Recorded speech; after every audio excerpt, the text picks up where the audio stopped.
Bueno, buenos días para todos. Nuevamente les damos la bienvenida a este webinar de la Corporación Veda sobre microbiota, alimentación y salud. Hoy estamos en el día 2 del webinar por parte de la Corporación Vedas de Investigación e Innovación. Solamente recordarles que nosotros somos una entidad sin ánimo de lucro colombiana enfocada en la investigación científica básica y aplicada en diferentes áreas de la ciencia y de la vida. Estas actividades, estos webinars hacen parte de nuestro programa de difusión de las ciencias y esperamos que sea una herramienta útil para ustedes en el campo científico donde se encuentren o para la comunidad en general. Les agradecemos a todos el acompañarnos el día de hoy. Hoy estamos con la doctora Katia Sivieri, quien nos hablará sobre el papel de los probióticos en la microbiota intestinal. Voy a dejarlos con nuestra moderadora, la doctora Victoria Mesa, quien nos apoyará en la presentación y en la moderación del panel del día de hoy. Bienvenidos todos.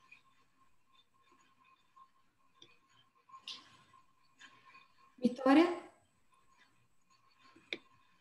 Mejor. Buenos días para todos los asistentes en el día de hoy a nuestro webinar.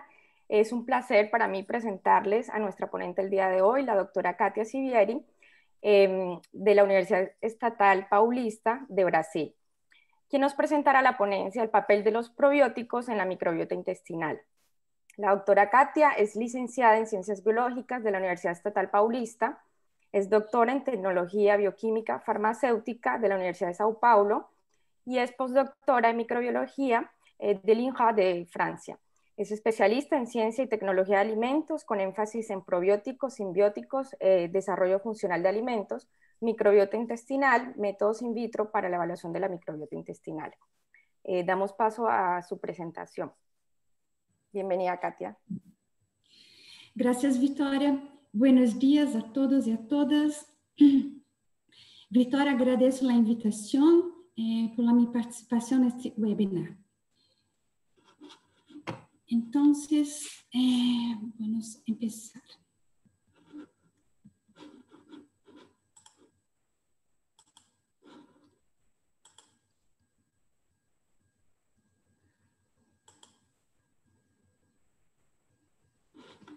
Muy bien.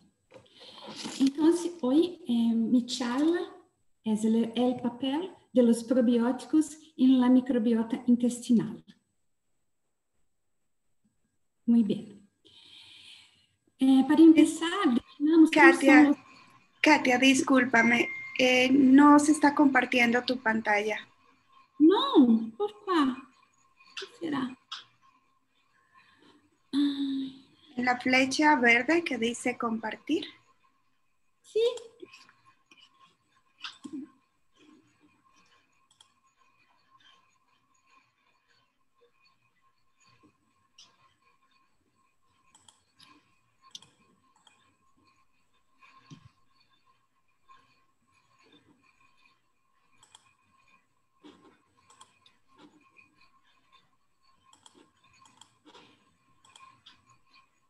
¿Y ahora? Ahora está comenzando. Perfecto. Gracias.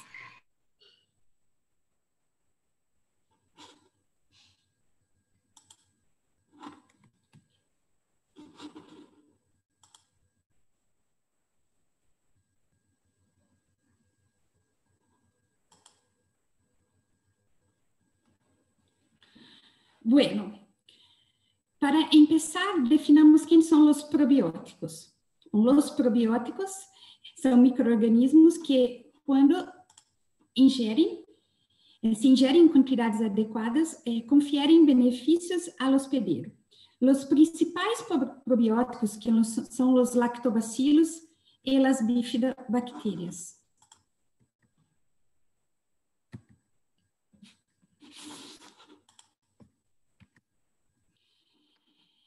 Como podemos mirar acá? Então, são os principais probióticos. Há muitas espécies de lactobacilos e muitas espécies de bifidobactérias também. Pero há outros probióticos outros micro-organismos que são reconhecidos como probióticos, como Lactobacillus cereus, Enterococcus fecalis. Pero todos os probióticos, todos os gêneros de probióticos devem ser reconhecidos como seguros. Nos Estados Unidos, eles são reconhecidos pelo FDA, e na Europa, eles são reconhecidos pelo EFSA. Muito bem. Os probióticos, eles são aislados do intestino, do leite materno e dos alimentos fermentados.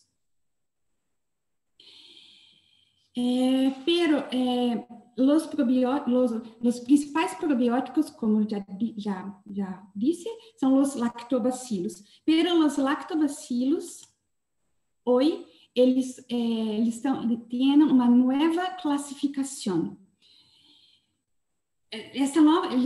Os lactobacilos foram reclassificados e esta reclassificação reflete a filogenia dos micro-organismos, agrupá-los segundo propriedades ecológicas e metabólicas.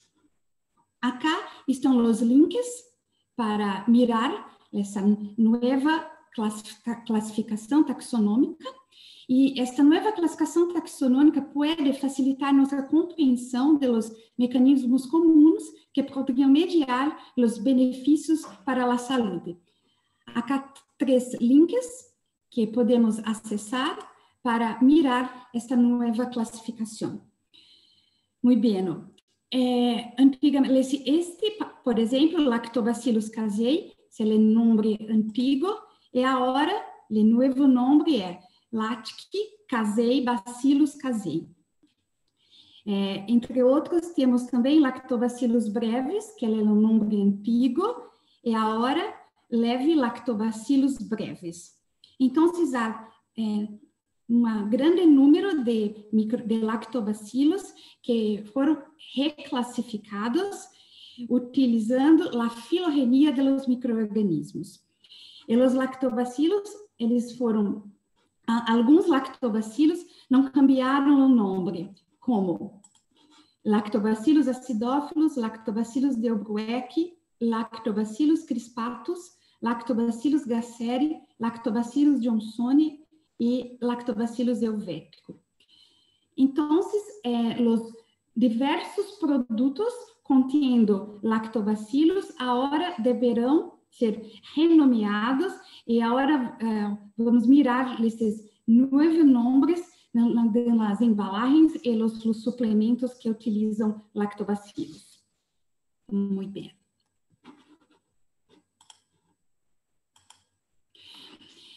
No mercado de probióticos, ele está dominado por os produtos lácteos. Acá conseguimos mirar a grande quantidade de exemplos de produtos lácteos contendo probióticos, como leite fermentados, queijos, gelados, fórmulas infantis, entre outros. Esses produtos estão no mercado brasileiro, pero também em todo o mundo.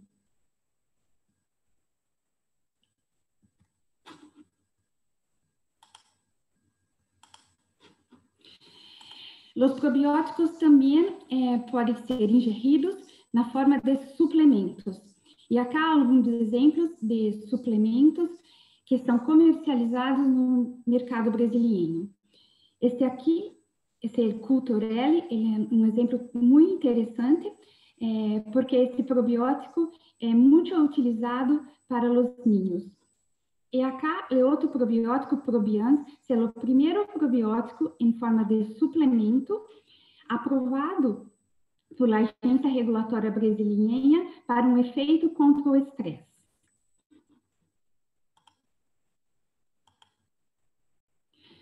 Pero a pergunta é, qual é a melhor forma de administrar os probióticos? Na forma de alimento ou na forma de suplemento?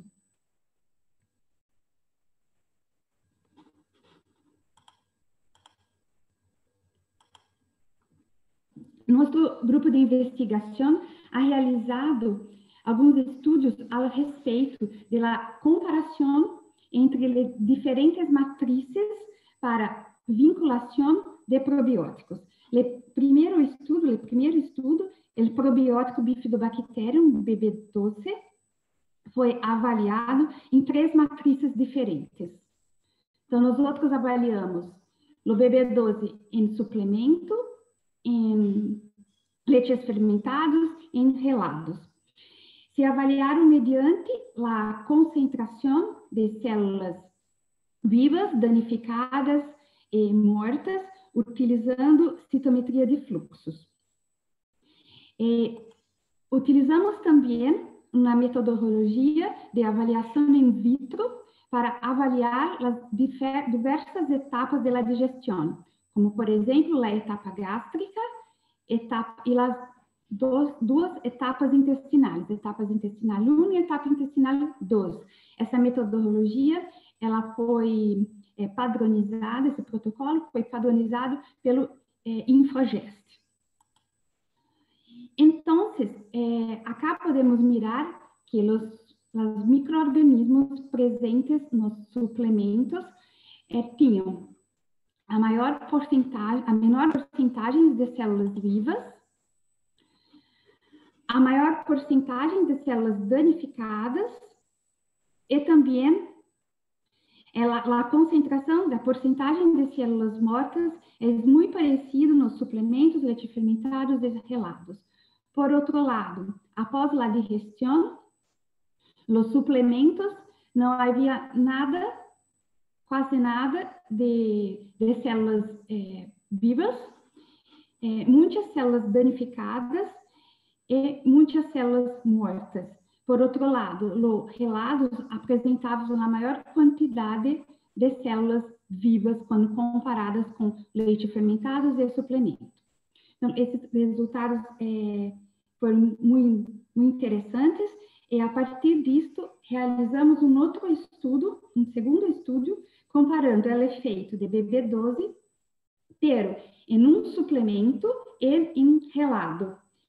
Nessa comparação, nós utilizamos uma metodologia in vitro para avaliar a microbiota intestinal, a influência do probiótico na forma de suplemento e na forma de relado sobre a microbiota intestinal. E os resultados foram muito interessantes.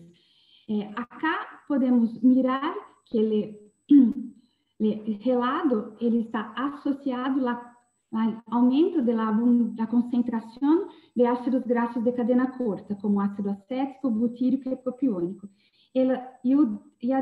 O suplemento está correlacionado com o aumento de Bifidobacterium e Fecalium bacterium. Os dois são interessantes porque os dois são considerados atualmente como probióticos, tanto como espécies de Fecalibacterium como espécies de Bifidobacterium. Então, foi possível observar diferentes efeitos distintos de cada matriz avaliada. E a resposta da pergunta, qual é a melhor forma de administração dos probióticos, suplemento ou alimento? E a resposta tanto o suplemento como os alimentos, os efeitos são distintos.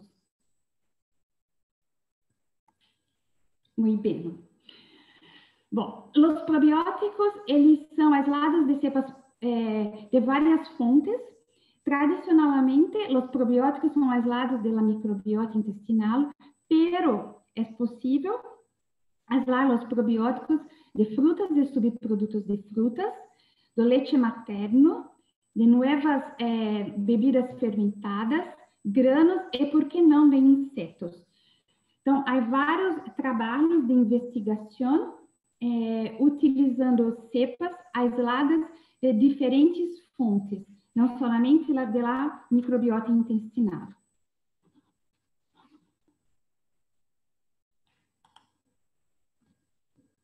Então, a pergunta é, quais são os efeitos dos probióticos? Há os efeitos mais difundidos, então, os efeitos mais estudados e encontrados na literatura, como a resistência à colonização, a produção de ácidos graxos de cadena curta, a regulação do trânsito intestinal e a exclusão competitiva de patógenos. Também a los efeitos dos probióticos, efeitos frequentes. Esses efeitos frequentes estão relacionados com as espécies. Os efeitos mais difundidos estão relacionados com todos os probióticos. Os efeitos frequentes estão relacionados com as espécies e são a síntese de vitaminas, metabolismo de sais biliares, atividade enzimática, fortalecimento da barreira intestinal e neutralização de carcinógenos. Pero há também os efeitos raros. Esses efeitos raros, efeitos específicos, estão relacionados com uma determinada cepa, não com uma determinada espécie. São estes: efeito neurológico, efeito endócrino, efeito imunológico e a produção de compostos bioativos específicos. Muito bem. Então, agora vamos recordar um pouquinho a forma como se forma a microbiota intestinal e qual a relação entre os probióticos e a microbiota. É muito importante relembrar que a primeira contaminação da microbiota do recém-nascido é durante o parto. Então, ao mirar esta figura, se pode observar que existem diferenças entre a microbiota dos ninhos, acá, nascidos do parto vaginal, e com relação com os ninhos nascidos de parto cesariano. A primeira contaminação dos ninhos nascidos de parto vaginal, a contaminação é a da microbiota urogenital da madre. E acá podemos observar que há um aumento da diversidade, principalmente de bifidobactérios, muito maior quando dos ninhos nascidos de parto vaginal, quando comparado aos ninhos nascidos de parto cesariana. Acá podemos mirar a ocorrência, a frequência do gênero específico, acá é de Escherichia coli, de las madres, dos recém-nascidos, após 4 meses e após 12 meses. Então, podemos observar que após 12 meses, esta microbiota é muito mais diversa quando comparada com os ninhos nascidos de parto cesariano.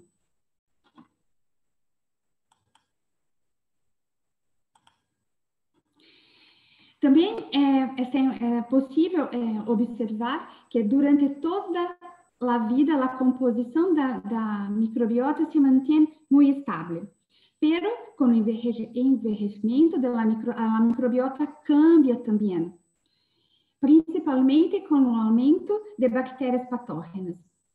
Então, a qualidade de vida, o tipo de alimentação e todas as enfermidades durante a vida vão refletir na composição da microbiota de pessoas mais velhas.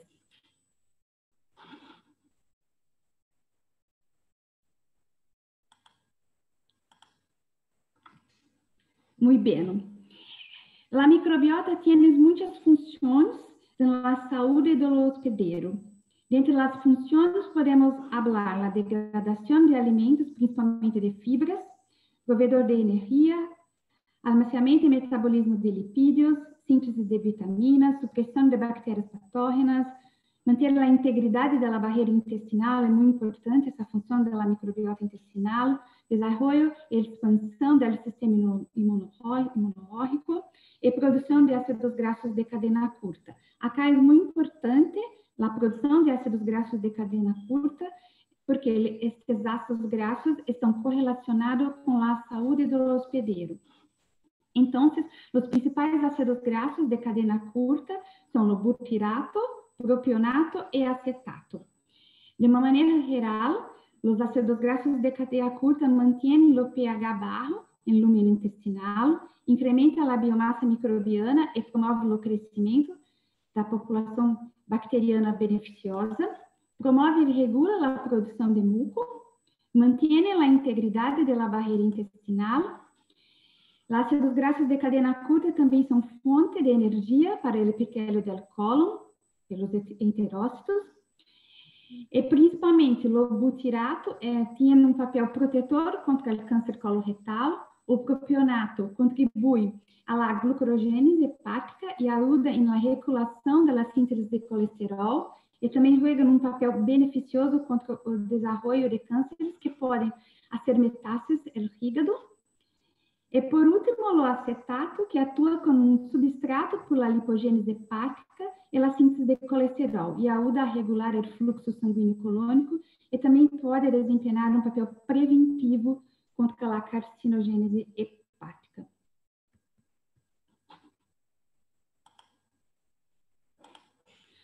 Muito bem, essa imagem é muito interessante, essa figura é muito interessante, já que os autores realizaram um mapa mundial utilizando a composição das microbiotas, pero não somente a microbiota intestinal, que é acá dessa color, pero a microbiota da pele, a microbiota urogenital e a microbiota oral.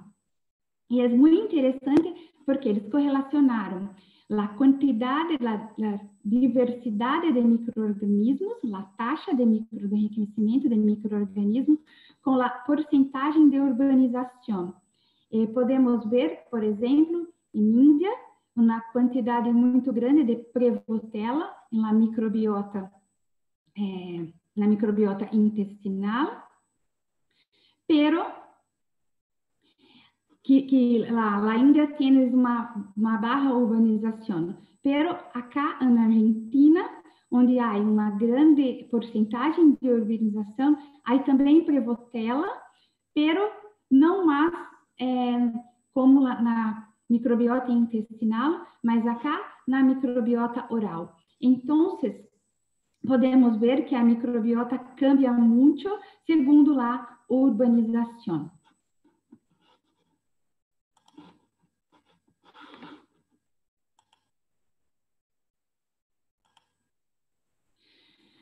Muito bem, este trabalho também é muito interessante, já que compara a microbiota de los niños que viviam na África, numa vila chamada Burkina Faso. Acá estão as fotografias desta vila em África.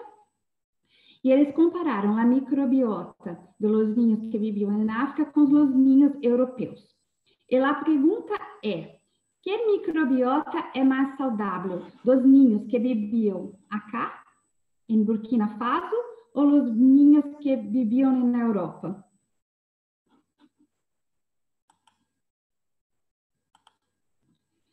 Muito bem, acá está a resposta. Os niños africanos, eles tinham uma maior abundância de bacteroidetes, enquanto os niños europeus tinham uma maior abundância de firmicutes.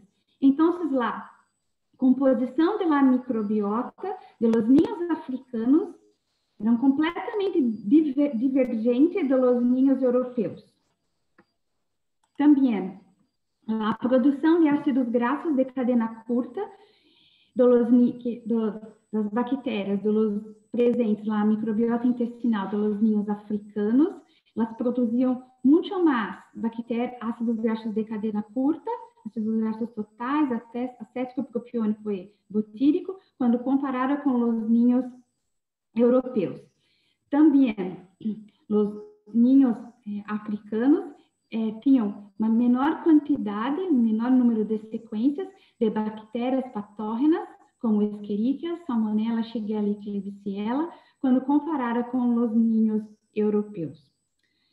Bueno, então, é interessante, é importante refletir que os niños africanos solamente comiam fibras, muito diferente da alimentação dos niños europeus. Também os niños africanos tinham uma contaminação com o meio ambiente. Para tanto, os niños europeus não. Então, há pelo menos duas hipóteses de por que a microbiota é tão diversa dos niños africanos por dos niños europeus. Por conta da alimentação e também por conta de ter uma maior diversidade com o ambiente, então uma menor qualidade higiênica que está influenciando na composição da microbiota. E para completar essa reflexão, agora eu mostro um trabalho que foi publicado recentemente por um grupo finlandês, onde nesse trabalho eles fizeram uma avaliação de los niños que tinham uma exposição ao meio ambiente, como os parques, com os niños que somente ficavam jogando em interiores. Para isso, eles participaram 75 niños entre 3 e 5 anos que assistiam em jardins de infância. Eles dividiram em 2 grupos, onde um grupo tinha jogos com material do bosque e atividades gratuitas ao ar livre, e outro grupo somente jogos secos. Muito bueno. Agora, os resultados foram muito interessantes, porque a intervenção de 28 dias incluiu o enriquecimento dos pátios, das guarderias, para a biodiversidade microbiana, se associou com o aumento da diversidade da microbiota da pele e da microbiota intestinal dos niños, que, em sua vez, se relacionaram com os câmbios em los níveis plasmáticos de citocinas de frequências celulares. Assim, a exposição da diversidade microbiana ambiental pode cambiar o microbioma e também modular a função do sistema imunológico em los niños. Então, esta conclusão é muito interessante, porque acá podemos ver a importância da exposição dos niños, da primeira contaminação com da microbiota, não somente a microbiota intestinal, mas também a microbiota da pele e a microbiota oral, com o meio ambiente. E é muito importante porque esses niños que se tiveram essa exposição também se relacionaram com um nível superior de citocinas. Então, é muito importante essa primeira contaminação. E também, nós outros sabemos que nos primeiros 3 anos de vida, esta microbiota está em formação. Então, começa lá no nascimento e vai até os 3 primeiros anos de vida. Depois, durante toda a vida, como já disse, como já falei, essa microbiota se mantém estável e vai cambiar novamente com a idade.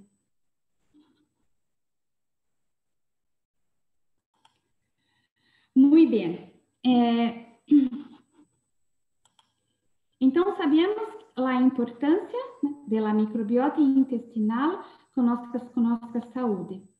Pero, quando esta microbiota cambia em la composição, podemos dizer que essa microbiota está em desbiose. E esse conceito não é novo, que Hipócrates já dizia que todas as enfermidades começam com o intestino.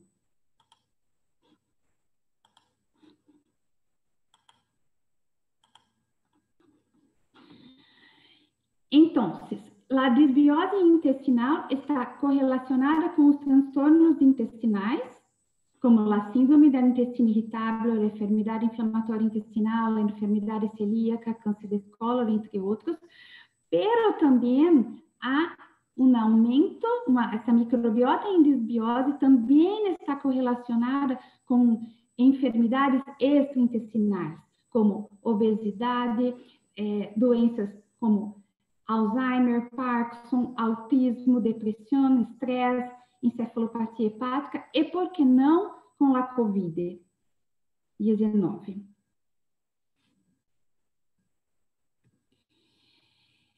E a pergunta é, como evaluar, então, a influência dos probióticos em la microbiota intestinal? No meu grupo de investigação, nós outros utilizamos modelos in vivo, com animais, ratas e ratones. Utilizamos muitas vezes ensaios clínicos, estudos clínicos, pero também utilizamos modelos in vitro. Esse é um modelo que nós outros utilizamos no meu grupo de investigação. Este modelo ele foi desenvolvido pela Universidade de Ghent, na Bélgica, e esse modelo é muito interessante, porque há uma simulação de todas as partes do trato gastrodigestório. Então, cada reator simula uma parte do trato gastrointestinal. O reator 2 está simulando o estômago, o reator 3 simulando o intestino delgado, e os reatores 4, 5 e 6 estão simulando o intestino grosso. Reator 4, a parte ascendente do intestino grosso, reator 5, a parte transversa, e o reator 6, a parte descendente. Todo esse sistema é chamado de simulador do ecossistema microbiano humano. Todos os volumes utilizados em cada reator são muito similares com os volumes encontrados nos seres humanos. Também as taxas de passagem de cada reator, por exemplo, do estômago para o duodeno, e o tempo de retenção em cada reator, são todos os tempos e os fluxos muito similares com o do corpo humano. E acá, nos 3 últimos reatores, nós outros utilizamos a microbiota das fezes de indivíduos que são o objetivo de nosso estudo. Por exemplo, nós podemos utilizar a microbiota das fezes de ninhos, com ninhos muito pequenos, ou podemos utilizar as fezes de adultos maiores, ou as fezes solamente de adultos. Então, é muito interessante porque nós podemos desenhar um estudo utilizando uma microbiota muito específica. Nós outros sabemos que as microbiotas cambiam. Por exemplo, a microbiota de uma pessoa com obesidade é muito diferente de uma pessoa eutrófica. Por outro lado, uma microbiota de uma pessoa com diabetes tipo 2 também é muito diferente de uma microbiota de uma pessoa saudável. Nesse equipo, há muitas bombas peristálticas. Cada bomba peristáltica está responsável pela transferência ou pela manutenção do pH ou pela adição de enzimas de cada etapa que está simulando o trato gastrodigestório. Também temos um software que é utilizado para esse tipo de experimento, onde esse software tem um controle de todo o período experimental, de todo o experimento. Acá podemos observar uma nova parte do reator. Esta parte foi totalmente desenvolvida por um grupo de investigação. Acá nós outros estamos simulando a microbiota oral. E acá nós estamos simulando o estômago, pero com movimentos peristálticos.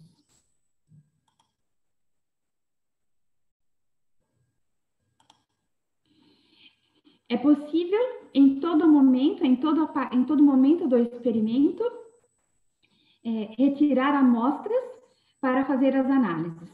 E nós outros fazemos muitas análises aqui nestas partes da fermentação colônica, onde avaliamos a sequência genética destes micro-organismos para fazer a caracterização.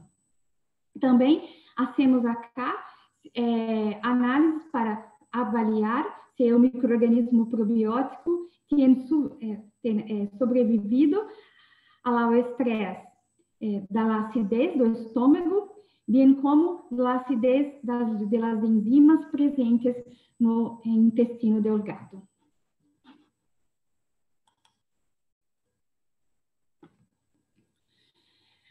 Agora, eu vou mostrar alguns dos resultados que nós outros encontramos no grupo de investigação, nós encontramos usando probióticos e usando o reator Shine.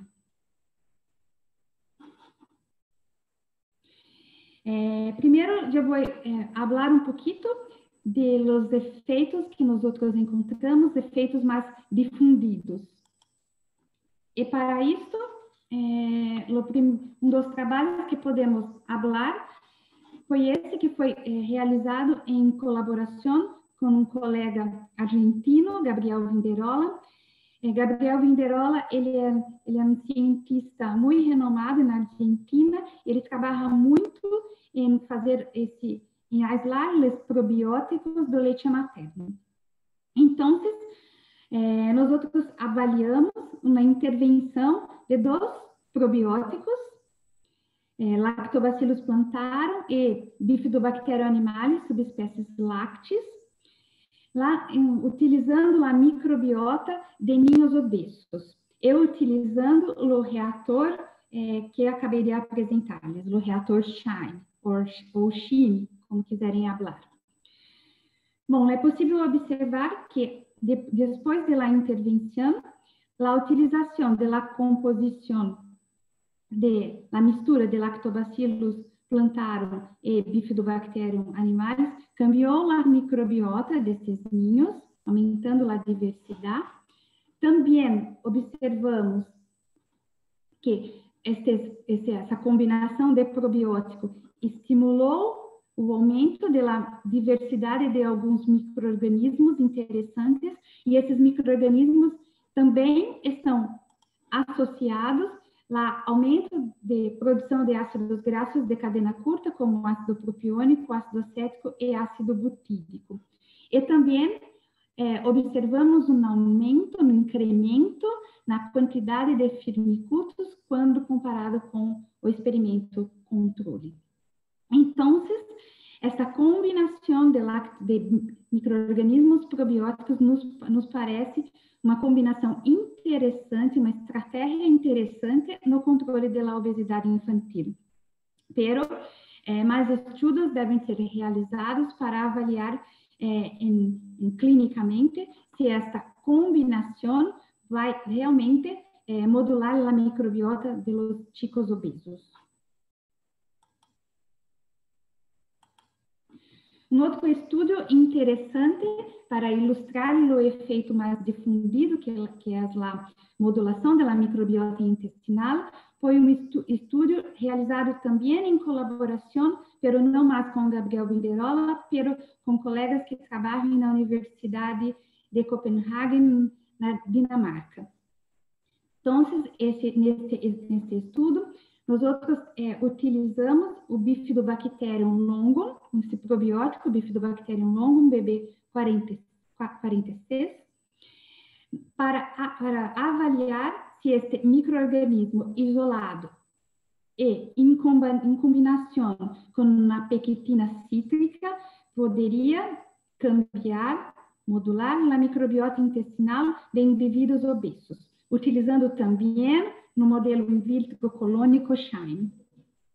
E aqueles resultados foram muito interessantes, porque acá podemos observar que são o microorganismo isolado, o resultado do microorganismo isolado, e aquela combinação do microorganismo mais a pectina cítrica, e podemos observar que tanto com o microorganismo isolado como a pectina cítrica estimulou a diversidade dessa família específica, essa família chamada de Ruminicocácea.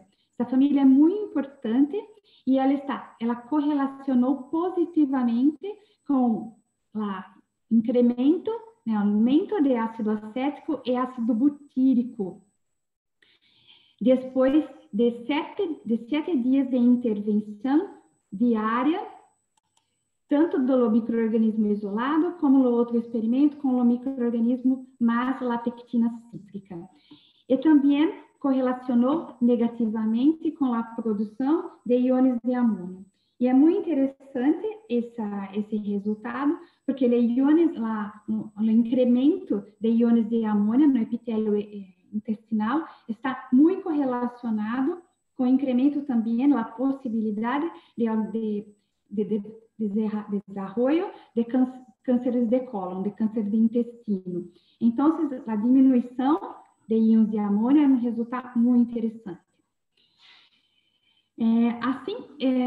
Então, esses resultados nos mostraram que o bifidobacterium isolado ou em combinação com uma pectina cítrica pode ser uma estratégia muito interessante para melhorar fazer a modulação da microbiota intestinal de indivíduos obesos.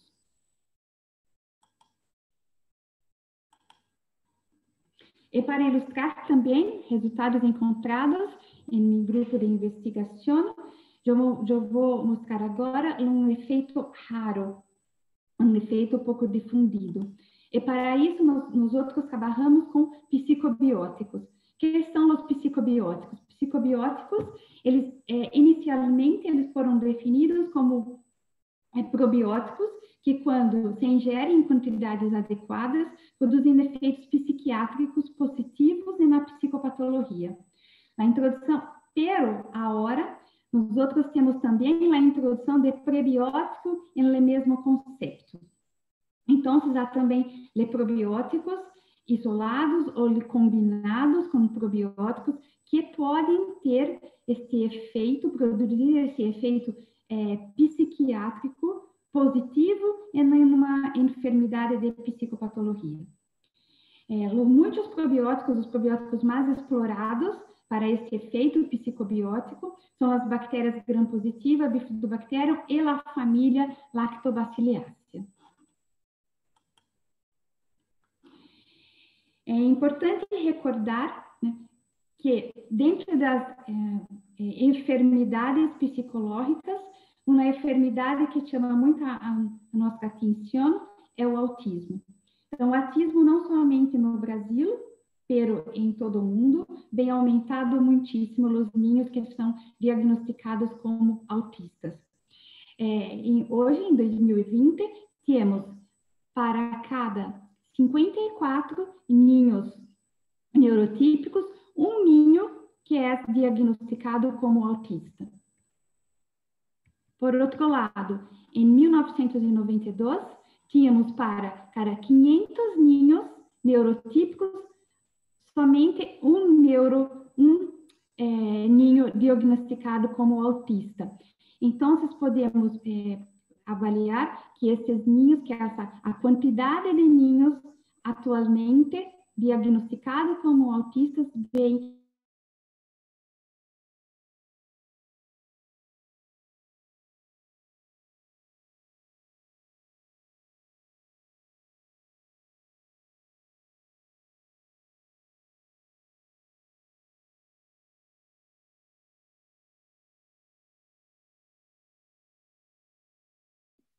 Katia, ¿nos escuchas?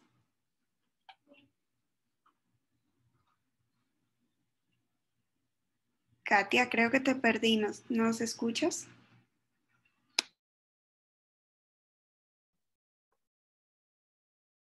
¿Y aparece como conectada? Bien específico. Ah, ya. Sí. ¿Hoy? Se había cortado, Katia. ¿Y ahora? Ahora bien. ¿Ahora bien? Sí. ¿Tú me escuchó cuando hablé sobre la diferencia de los niños autistas y no autistas? Quedamos en esa diapositiva. Ah, ok. Bueno, eu vou repetir. Então, nós fizemos uma avaliação da microbiota, do perfil da microbiota de micro-organismos específicos dos ninhos não autistas para os ninhos autistas.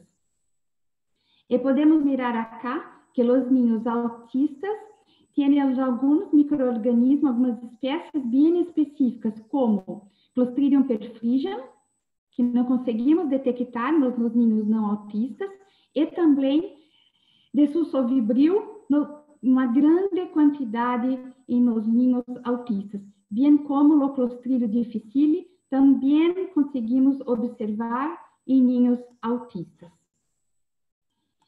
Então,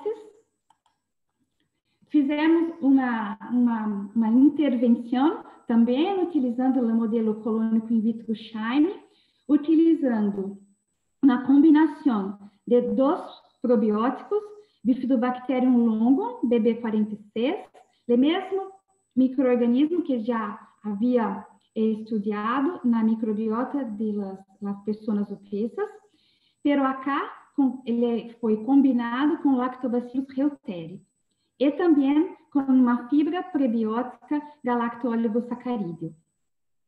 Após 24 horas de fermentação colônica, podemos observar que a microbiota de los niños autistas eram bem similares com os dos niños neurotípicos. Então, esse resultado é muito interessante, porque nós conseguimos observar um câmbio da microbiota em somente 24 horas de fermentação colônica.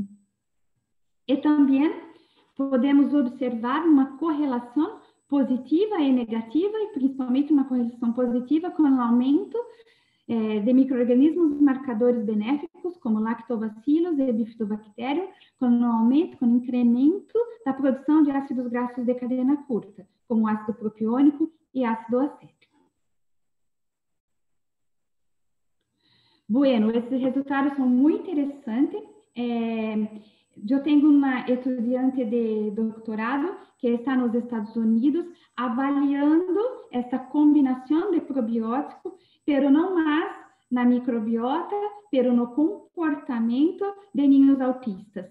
E eu acredito muito que nos próximos meses teremos resultados muito interessantes. E, finalmente, não podia deixar de falar sobre a influência dos probióticos na microbiota intestinal e na COVID-19. Nós realizamos, é um artigo de revisão que nós realizamos este ano, meu grupo de investigação, e nessa revisão utilizamos as principais evidências científicas sobre o papel preventivo dos probióticos em las enfermidades respiratórias. E como sabemos, os probióticos podem modular a microbiota intestinal e também podem ajudar a modulação do sistema imunológico.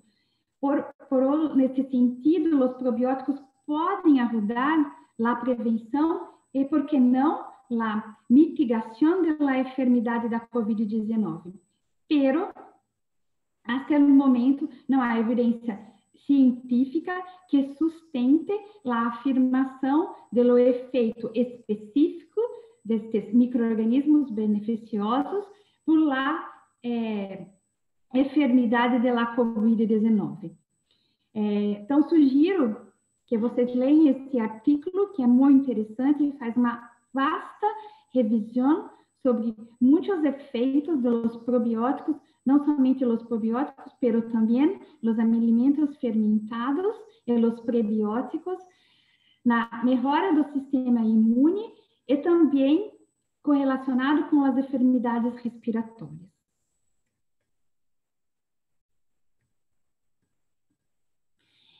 E acá tem algumas reflexões. Por que nosso sistema nervoso entérico ele tem tantos recursos ao intestino?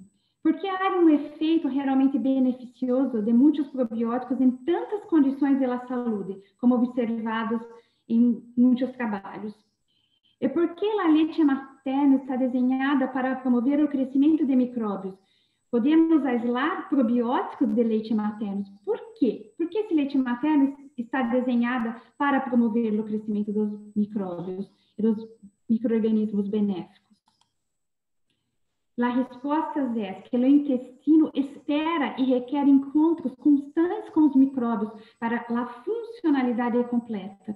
Então, se é necessário esses encontros constantes, essa ingestão constante dos micróbios, dos micro-organismos, para uma funcionalidade e um aumento, um incremento da diversidade da microbiota. Não somente a microbiota intestinal, mas a microbiota oral, a microbiota da pele e a microbiota urogenital. Para tanto, então, há uma discussão muito interessante, muito recente, sobre uma recomendação diária de ingestão de micro-organismos probióticos. Por que não? Fazemos essa recomendação diária de muitas vitaminas e de outros micronutrientes. Por que não fazer uma recomendação diária da quantidade de micro-organismos que podemos ingerir todos os dias para termos uma saúde mais forte, para termos uma menor desbiose intestinal.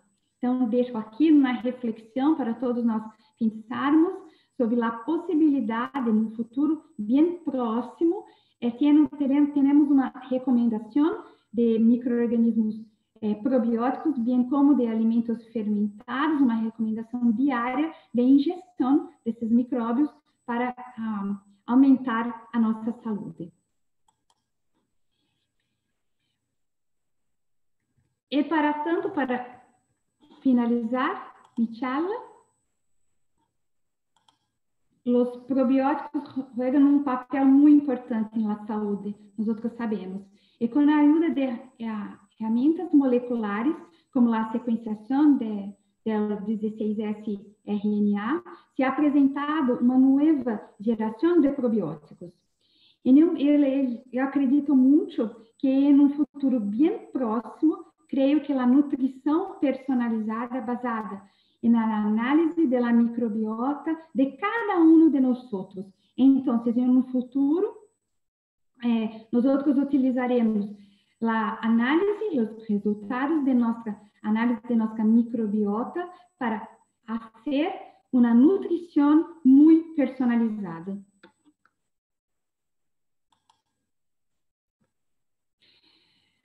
Bom, me gostaria muito de agradecer novamente a invitação e também agradecer a meus estudantes, também as agências de financiação, a Universidade Estadual Paulista e também a Universidade de Anhanguera, as duas universidades em que estou nos programas de pós-graduação.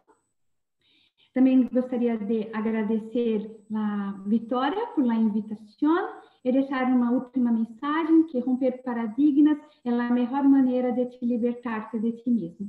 Muitas graças. Acá está meu endereço de e-mail.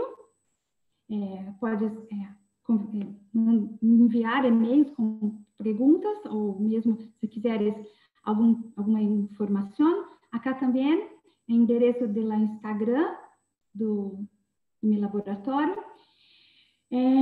Bom, invito a todos a visitar meu laboratório no Brasil. Nós estamos de portas abertas a todos vocês. E estou disponível para perguntas. Muitas graças.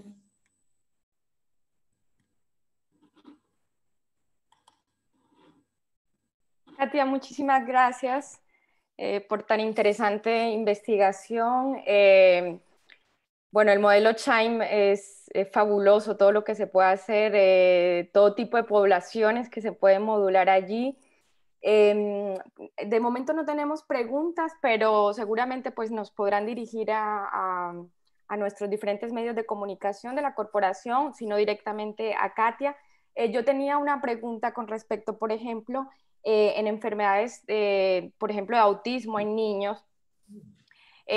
Si tenemos una microbiota muy asociada a aspectos geográficos o aspectos del estilo de vida de cada lugar o de cada país, ¿cómo podremos a futuro hacer un modelamiento de dicha microbiota más generalizado? Eu penso que a análise dessa microbiota é uma ferramenta muito importante para fazermos essa avaliação dessa microbiota distinta de diversos locais geográficos e de diferentes tipos de alimentação também. Pero eu penso que por conta dos niños autistas que vem aumentando muchísimo. Mucho, las tasas son increíbles, yo no las había visto y es increíble, la verdad. No sé, é muito.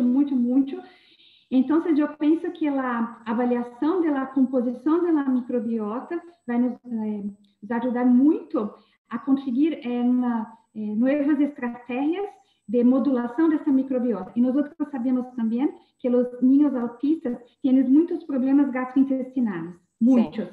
E também os niños autistas têm uma seletividade alimentar. Os niños autistas comem somente alimentos muito específicos.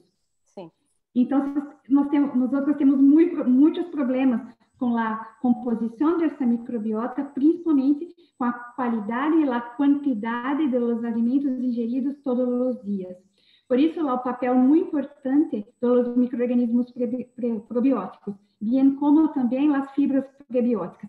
Então, os prebióticos vão ajudar no desenvolvimento desses micro-organismos probióticos no intestino. Então, essa associação, eu creio que é muito interessante, é ser uma associação entre os probióticos e os prebióticos.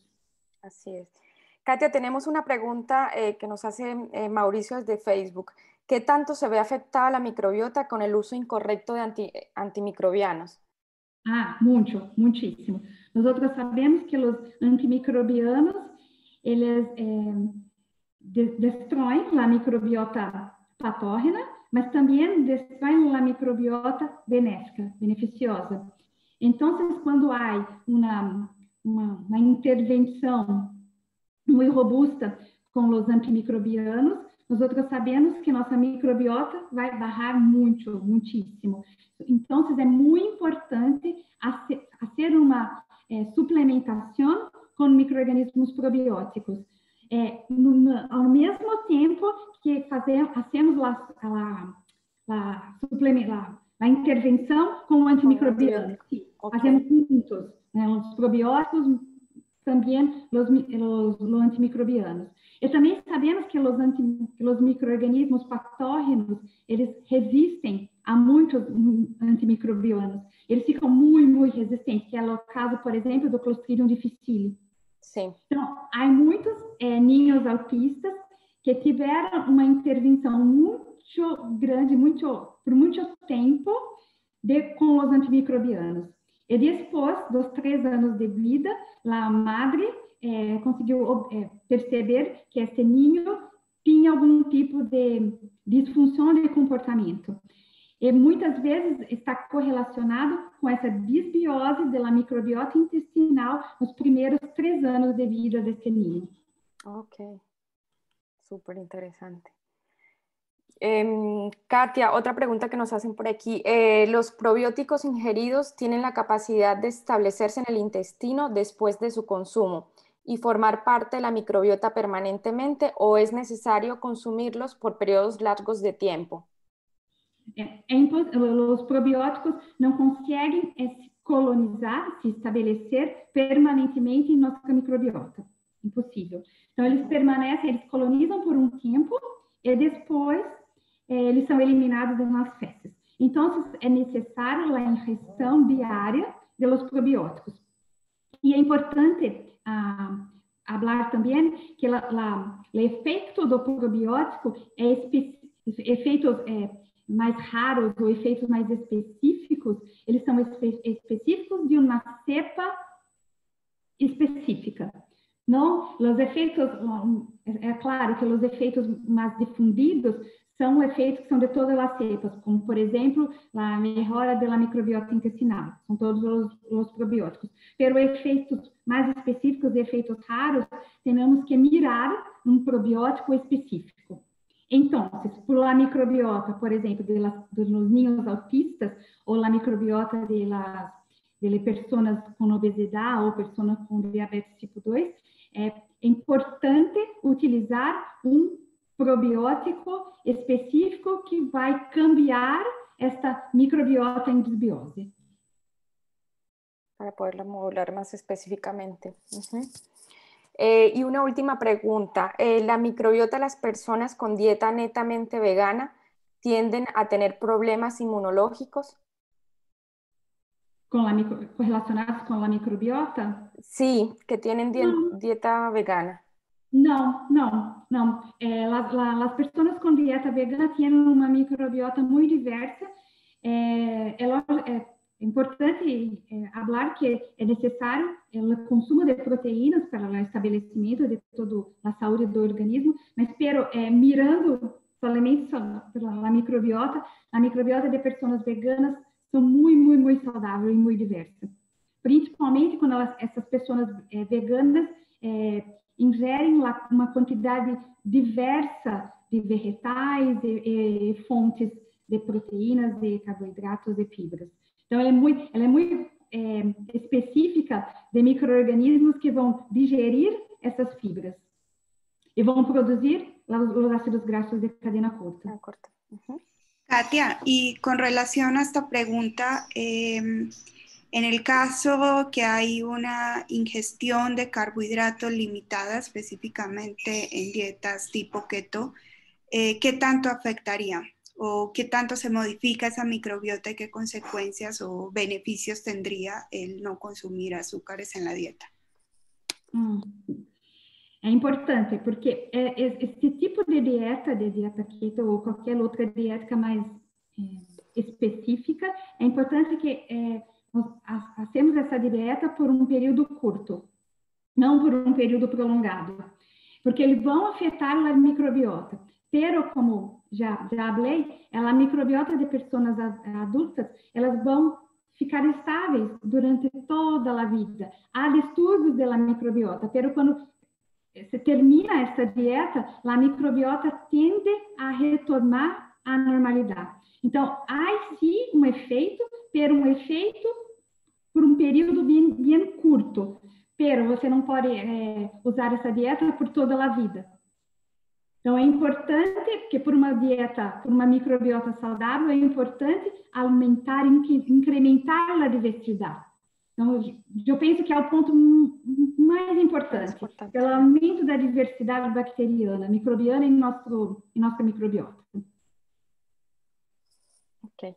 Bueno, vamos dando finalizado nuestro webinar del día de hoy. Una vez más, muchas gracias, Katia, por aceptar esta invitación, por compartirnos todos esos resultados tan interesantes.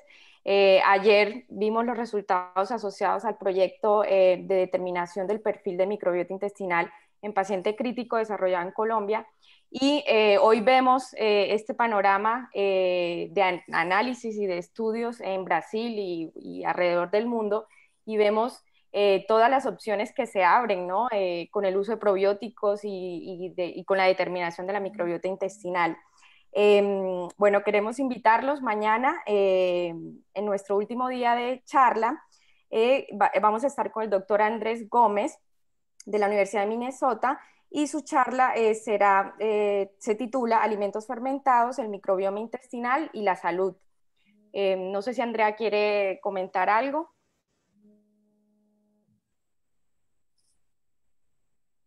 Andrea, no te escucho. Ok. No, por mi parte, nuevamente hacerles el llamado a que nos acompañen el día de mañana.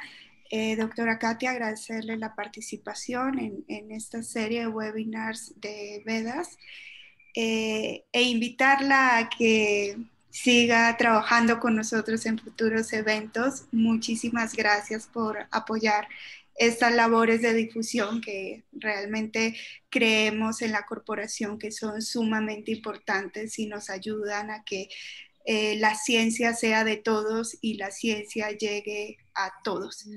Muchísimas gracias por la charla tan interesante el día de hoy.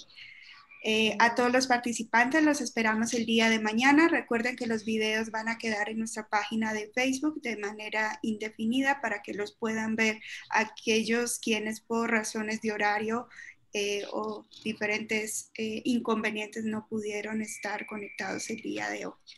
Les agradecemos muchísimo a todos, los esperamos mañana y seguimos acá para ustedes. Muchas gracias. Chao, Katia. Hasta luego. Hasta pronto. Chao.